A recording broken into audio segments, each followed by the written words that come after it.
Hello, fight fans, and welcome to another episode of Tough Sports TV. I'm your host, Jack Fletcher, and I'm delighted to welcome on today heavyweight professional boxer, 6-0, the one and only Alen the Savage Babic.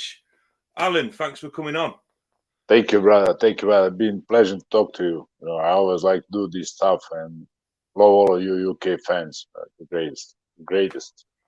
First and foremost, Alen, did you have a good Christmas and New Year? Yeah, it was okay. It was my mother's sister and my girlfriend, and they all fought. They all got tangled up. It's crazy. So it was good, like always. You've had a fantastic rise to glory, Alen. 6-0. It just seems at the minute that every time Eddie Hearn puts an opponent in front of you, you just blow them out of the water. Tom Little was your last opponent, a dominant performance. So many punches thrown, landing heavy shots, and you got him out there early doors. What's 2021 going to bring for Alen the Savage Babic? Well, exactly. No, it was amazing, and the way people took me in, it was just out of this world, unreal. I didn't even know I can make that much noise in 3 fights, but I did, and I'm just so blessed to be here, and I'm just waiting to continue. Just waiting for the next victim. I think it's gonna be Molina. I think they're talking to him right now for the fight, but whoever, they're mentioning a lot of big names. So I'm just for 2021, 2021, I want a big fight, big fight. I want a lot of ordinary fights like Molina and stuff, and I want one big fight, to be tested like properly, because I think Molina's gonna go down the same as the little, maybe even before. So I'm still waiting for my big test, and I know what I can do. I showed already those fights till now are not to my level. So I just want to be tested. I want to give the fans a fight they're gonna talk about. I mean, everybody's loving your character, loving your fighting ability. You've just come out of nowhere and you've kind of burst Yeah. onto the scene. But for people that don't know Alen the Savage Babic, I mean, how did it kind of start out for you? Because all of a sudden, 2020, you've just come out of nowhere and you're 6 fights in and you're creating all this noise in Matchroom and Yeah. everybody's talking about you. But what inspired you to sort of lace up the gloves in the first place, Alen? What's the story behind you? Well, listen, my story is I gave it all to boxing. I gave it my all. I was, if I didn't box, I would be a poor man. I would have nothing. And I'm a capable man. I could do lots of jobs, but I always refused, and I always just went to boxing. Those rocky kind of stories. That's my life. Croatia is a tough place to be a boxer. Because we're not a boxing country. We had few of the boxers, so it's very hard. You gotta walk your own way. You gotta be crazy. People thought I'm crazy. My mother said, "Well, what's wrong with you? You're 30 years old, you have nothing." But that's the price, and I paid all those prices. And then when I got the shot, I knew it. I knew I have only one chance, against Chandel Winters. If I blew that, I'm gonna quit boxing because I was done, you know. And then when I finally got the shot, I just felt so obligated to give you that. I wanted to die in the ring. It's different. I'm different. Like I said the first day, everybody believed me just now, but I say the first day I'm different. I'm not gonna box with these guys. They're not gonna take it from me. No way. It's been 10 years of nothing. Because of the box. Now I expect 10 years of everything, and I'm just how to say I'm honest in everything that I do, even when I curse, when I'm shouting, when I'm yelling. Those are bad stuff. You shouldn't be like that, but it comes from honesty. I really think that. I really wanted to fight Shadell right there on the press conference. I really want to do that. It's just I said what's on my mind, and I think people respect that, because nowadays you don't have much guys doing that. I mean, six fights in, 6 knockouts. You should be brimming with confidence at the minute. In 2021, what's the end goal in 2021? Who would you like to see yourself up against this year? Are we talking about an Usyk? Are we talking about a possible fight with your rival Hrgovic at some point in 2021? By the end, what would you want to achieve in this year? Well, listen. For now, my achievement is one big fight. All of you have mentioned, but I think Usyk is far better. In stats and everything. It's stupid for me to call Usyk with 6 fights, but I think David Price. Everybody talking about that fight. I got the whole world talking about that fight. I'm honored. They're mentioning my name, and they want to see the fight because it's a great stylistically it's a great matchup. So maybe summer 2021, I would like to see myself with David Price. That would be my goal for this year. And the other day I had a dream that I fought Bakoli. And I just woke up and I called Dillon and I give me Bakoli, I want to fight him. And he's like, oh, he fights top 10 guys, blah blah blah. I said, yeah, Dillon, if you can, I'll fight him tomorrow. He's a giant. I'm a giant slayer. So Bakoli, Price, Hrgovic, of course. Listen, Hrgovic. I don't like Hrgovic so much. It's crazy. It's ludicrous how much I don't like that guy. So, but I want him when the fans return. I don't want to fight him behind closed doors. It has no meaning. I want to prove something to the world. That the underdog, that nobody can be Olympic medalist. He was groomed to be a champion. I wasn't. Like you said, I'm just jumped in from nowhere. You know and I'm not done proving myself. So I got a lot to cover. Just to ask about Hrgovic, how did this beef begin? Have you actually interacted in person before, or is this kind of just a general disliking to the guy? No, of course we trained together. My coach made Hrgovic. He was with him since Hrgovic was 12 years old. And I went to his gym because that is the best gym in Croatia and in most of the Europe. They have great gym, great champions. So I went to the gym and I sparred him. I was a doorman, and then I would work night shifts and I would spar him in the morning. He didn't want to spar later that I can have some sleep. He wanted to spar in the morning. So I did. I had 88 kilos and we sparred all the time. He was much better, of course, but I didn't, he felt it. He felt me, he felt the savage. So, and we were just like hanging out like that, but I never liked him. He's that kind of bully kind of mentality, like I said, silver spoon kid, and I wasn't. I'm totally opposite. So you know what I mean. It's a natural animosity between us. And then he just went off and started bad mouthing me, my all of his party partners, his coach that made him. Now he's not a good man. He's a shitty person. So he's the only guy I don't like. I'm really a people person. You will say when you look at the savage, but I am. And he's the only guy I wanna bash his head. And listen, that is a good fight for the Croatia. We never had that in the history of Croatia. Two guys in top 40, top 30, battling on the stadium, in Split or Zagreb. It'd be an amazing story, Imagine all the young kids looking at us. They wanna start training boxing. Maybe some of them be champions one day. It's a much bigger cause than just two guys here. So effectively, you've had to sort of work the hard way up, whereas he's had everything handed to him on a plate. You used to train together, and now he's discrediting you. Yeah, exactly. But I mean, listen, he did have some wars. He went through all of the amateur fights, much bigger than I did. But when you look at the life, yeah, he didn't work a day in his life. I have 30 years, I have 15 years of work behind me, so it's just different styles. I don't say mine is better. I don't say his is better, but just we're totally opposite worlds. Some guys like him, some guys like me, but I'm more down to earth. I'm humble, because the work, especially dormant work and stuff like that, teach you humbleness. And he doesn't know that he thinks he's the best, he's the prettiest, he's this. He's a square faced. I don't like him. I really don't like him. So and then I saw opportunity. We can make something out of that hatred. We can make a good fight for Croatia. I don't care if I win or lose. I lost so many times in my life. I don't care. He never lost. He was first year in his boxing. He was a national champion. And then he was European champion. And then he was Olympian. He was everything. And I was nothing. So for me, losing is like walking in the park. But wait till you see him losing, then you're gonna see the real person. do you think he'd take the fight?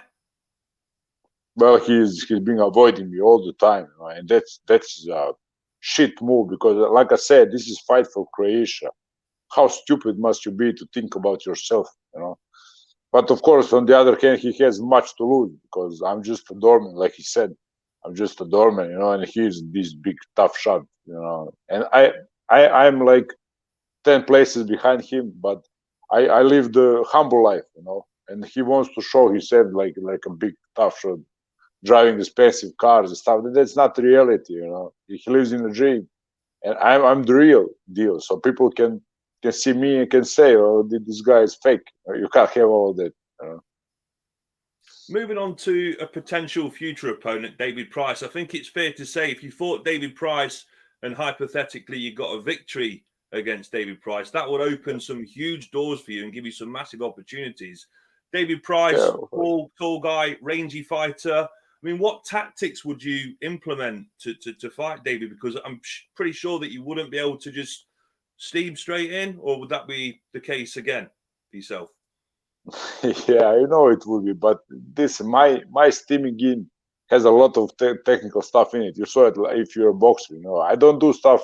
Every move is calculated, you know. I'm good at cutting corners, at punching from awkward awkward, you know, angles and stuff. You know, it's all the things we do. Those are little things, but I'm like a like Ernie Shavers. When you watch Ernie Shaver, you wouldn't say he's good, but he was technically perfect. And Joe Fraser and you know those kind of guys. I'm more of a brawler, and nowadays everybody want to just box, want to stay out of harm's way, and I just go all in. I go 100%. If David Price doesn't go all in, he's gonna be knocked out. You know, if he does, if he does go, we'll have a beautiful fight. He's an Olympic boxer, Olympian technical. I'm a brawler, you know. So that's Muhammad Ali, Joe Fraser kind of fight, and I would love that. You know, just I would love to watch it, not just being in it. You know, I think we will make a very very good fight stylistically. So the blueprint would be really to maybe fight Molina, then fight David Price, then get a victory against Price, and then come on, Ergovic, I'm ready for you. Yeah, listen, the Savage doesn't have the blueprint. You know, those are my wishes. I every other day I call Dillon. I just say I want to fight this guy. I want to fight that guy. You know, I don't know all about the no the how they sorted fight, who we're gonna fight, who I don't know. I don't care. You know, I just said who's on my mind. You know, I want to fight Bakoli also. He's also a giant. You know, I see him fighting Kuzmin and do the shit fight for me. You know, so I want to make an interesting fight with him also. So there's a lot of fish in the sea. You know, I think I proved myself already a little bit, but I know I have a lot way to go. A lot of people doubt me still. You know, so that's good because there's interest. You know, if nobody doubted me, that means there's no interest for Savage. You know, what will I do? So I want to be like that. You know? It must be really encouraging to have Dillon White in your corner. How instrumental has he been on your sort of rise to glory? Or Dillon White is the man behind the Savage. You know, everybody knows that. Dillon White and Eddie Hearn. You know, so listen, I have two top guys in boxing today, so I'm blessed. I'm blessed. I'm just a small guy. I'm a small guy from the small town. I can't hear you. The sound's gone off.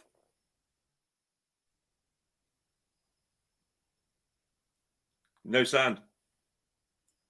We've just lost the sound for Alen temporarily. He's just trying to get it back. So I think he just switched his microphone off.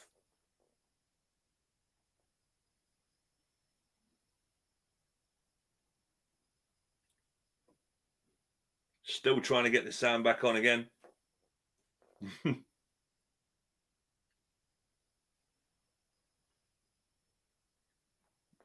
Still can't hear him.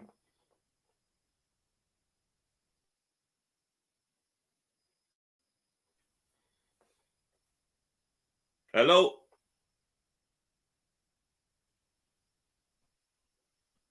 You hear me, no? I can hear you now, Alen. Yeah, got you back. Got you back.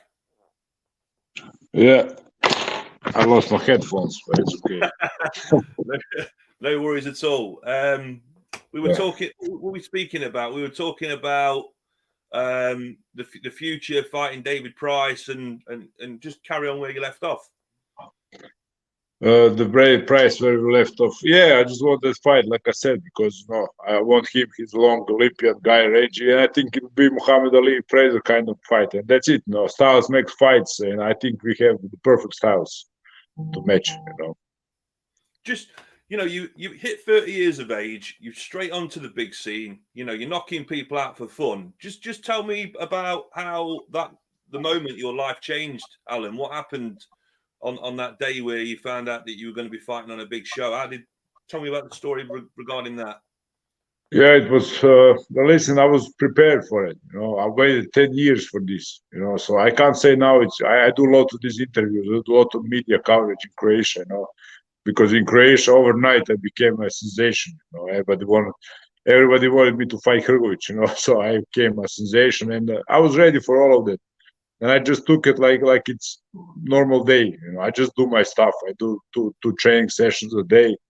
I do everything the same. It's not changed. But it is hard mentally. As a boxer, it's hard to look at all the bad comments and the good and everything. But I was ready. I was so ready. I was crying for it.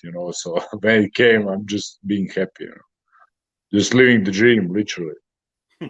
I know you don't want to look past your next opponent, Alan, but a genuine question would be: how far do you feel that you can take your boxing career now in the heavyweight division? How far can you get? Can you get a world title shot at some point? Is that what you're setting your sights on? Well, listen, Dillon White said that. Dillon White said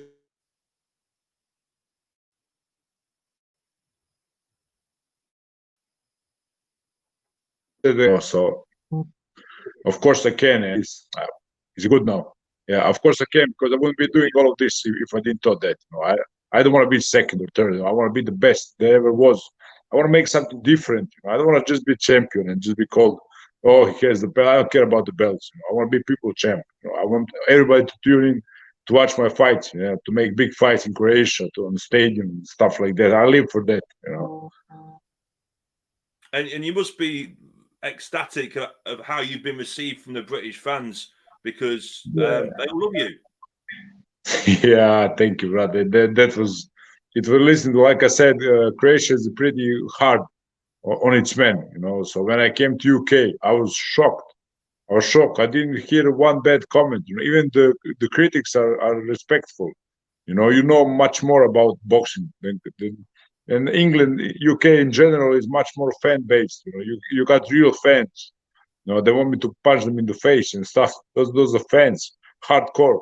In Croatia, we don't only have people who love you or who doesn't love you, but those are the people. They don't understand the boxing as much as UK guys do. So it has been amazing. That's the best part of this story. And for people that don't know Alan the Savage Babic, you have got an alter ego. We've got Alan and we've got the Savage. Who's Alan and who's the Savage? Well, I said a lot of time, Alan is just a humble guy. I'm just that guy. I'm a doorman. I never run away from it. I am. I still hang out with my guys. And I will beat you if you say something to me. I will protect you if you need to be protected. I'm a caring person. I'm really totally opposite of the Savage. When I go into that press conference, something overtakes me. And I became crazy. I think it was that 10 years of all the stuff I need to do for boxing, and it just goes out to me. When somebody makes me mad, it just everything flies out. I don't even think about what I'm saying. That's why I said I have alter ego, because I really believe in it. It's easier, because listen, I couldn't talk to Eddie Hearn the way I did. I couldn't talk to Chandel Winters like Alen. Alen is just a normal, ordinary guy, but Savage is not. Savage is from Valhalla if I want it to be. So he's higher than all those guys. So it's easy, and I suggest everybody they take a look in the books. They read about it. I read about it for a long time. The alter egos.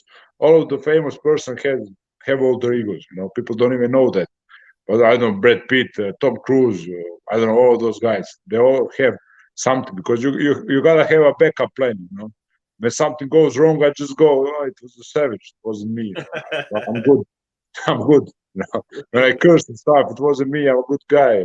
Everybody knows me. And just to wrap up, so you've not got an official date for your next fight. So you're looking at a potential matchup with Eric Molina. You've had some conversations with Eddie about that?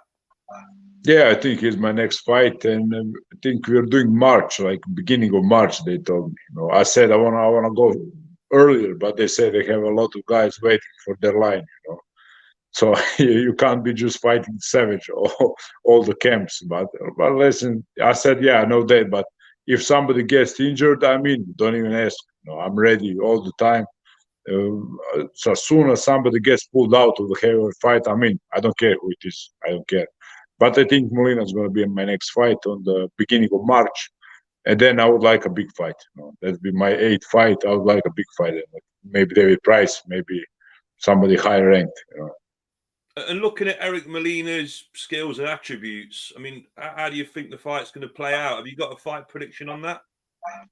Yeah, it's going to be a knockout. Listen, Eric Molina was a mediocre boxer like 10 years ago. I don't think he's good. I think he can do nothing. He did nothing against Hrgovic. He did nothing against none of those guys. So I just don't see how he can do. He's a little bit on the fat side. So he doesn't train that much. I don't see how he can beat me. There is no way. Because like I told you, I go in. It's not going to be easy for him. If he beats me, it's going to be a shock. I think everybody will be shocked because I'm on my way up. And my power is at 120%, and I keep growing. I keep growing every fight. So I think he's he's been knocked out. He's been beaten many times. So we don't have the same mindset. My mindset is much. I don't know defeat. I don't want it. That would be terrible for me. I would crack. I don't want to crack. I want to go into depression and stuff. So I will do everything I can to. I mean, if he beats me, like hypothetically, he will deserve it. Believe me, he's gonna barely walk out to the ring. You saw I throw 100 punches every round. So there's a blueprint. Yeah, I told you. So you can't do nothing about it. And are you going to be knocking out David Price? Oh yes, of course. But I respect David Price. He's Olympian, but I think he's a bit cheating. And I have a knockout punch in both arms. Everybody say that. So I think I'm gonna connect. I think it's not gonna be good for you. And I know how to slip punches, and I want him to showcase my ability because he's the guy that you would say, okay, this is the good guy, so I can showcase my skills, my elusiveness, everything I have. But I couldn't showcase because everybody's going backwards. He would throw those long arms and stuff. So I would really like that fight just to to put me on that place that I think I'm on. Just to ask you as well, and just to wrap up, what drives you and what's your biggest motivation in doing all this? Well, it is the fear of being ordinary. I was meant to be ordinary because I was from a small town. I didn't have nothing in store for the Alen. Nothing. Just working as a fisherman or something like that. I don't say that's bad. No, I respect those people, but I wasn't meant for that. I always thought I wasn't meant for this life. I don't like it. I don't love it. I don't want to live my life and not love it. So it was that fear. If I fuck up now, maybe I'm gonna be mediocre. My whole life, and I couldn't be able to live with it. I think people are born with everybody wants something different. Somebody wants normal children, 5 children, house, and I want a box. I want chaos. I live in chaos every day. And I just love it. I love it, and I'm gonna go as far as I can. Just not to be average. I wanna make something big. I want to create something big, and then I can go retire and live the like normal people do. Alen, it's been absolutely fantastic talking to you today. An absolute pleasure. Thanks for coming on Tough Sports TV. Have you got any final words at all? Thank you, brother. And no final words. Just I love my Savage Army. I love the way UK took me in. I love it to the hell and back. And I'm gonna do every fight. I'm gonna do a fan-friendly fight. I don't care who it is. I care who am I gonna fight.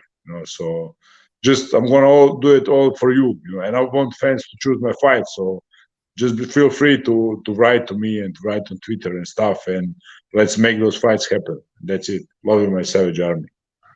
Absolute pleasure, Alan. You enjoy the rest of your day, and thanks for coming on the show. Take care. Thank you, brother. Take care.